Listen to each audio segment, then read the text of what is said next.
Assalomu alaykum. Men video qilishimdan maqsad Sabrina opani so'ramoqchiman.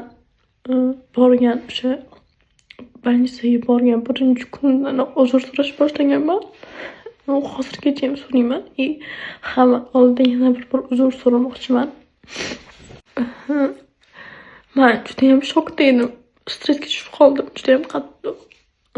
Ham onam operatsiya bo'lganlar. Ularga qarashim kerak edi. O'shaning uchun shu kungacha video qilib chiqa olmadim. Men 16 yoshman. 17 ga ham to'lmaganman. Lekin men yosh bo'lishimga qaramasdan hech kim ayab o'tirmadi. Katta bo'lishsa ham. Lekin shunda ham boshqalarning xatosini men aytmasligimni so'rashdi. Shunda ham to'g'ri, endi Allohning sinovi bilan rolga men to'g'ri kelib qoldim. Shu men sabab chiqib qo'ydi Allohim.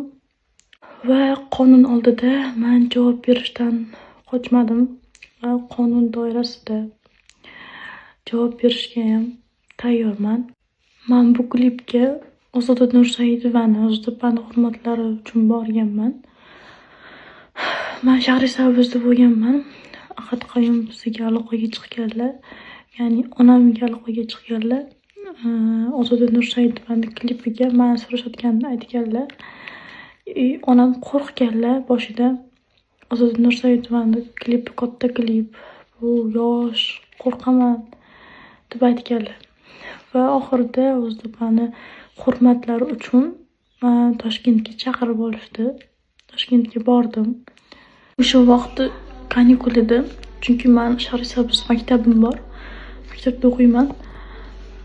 O'sha vaqtda kanikulligi uchun borganman va klip jarayonlari boshlandi. 2 kun biz uxlamasdan ketma-ket syomka qildik. Va bu voqea bo'lgan kun 3-kun va klip oxirgi kuni edi. Va 3-kun syomkaga bordim va kostyumerlar o'zlari kostyum tayyorlashgan ekan. Ularni kiyimlarini kiyishimni aytishdi. Men krossovka dedim. Ular aytishdiki, kadrda oyog'ingiz ko'rinadi, kablukingiz ko'rinadi, kabluk kiyishingiz kerak deb meni kabluk kiydirishdi va gelik haydashimni aytishdi. To'g'ri, ularga Ahad Qayum bu mashina haydashni biladi degan. Men aytganmanki, men gelik haydab ko'rmaganman. Men gelik haydashni bilmayman deganman. O'sha kuni klip rejissyori Doniyor aka to'ylari bo'lganligi uchun o'zlarining o'rinlariga Abror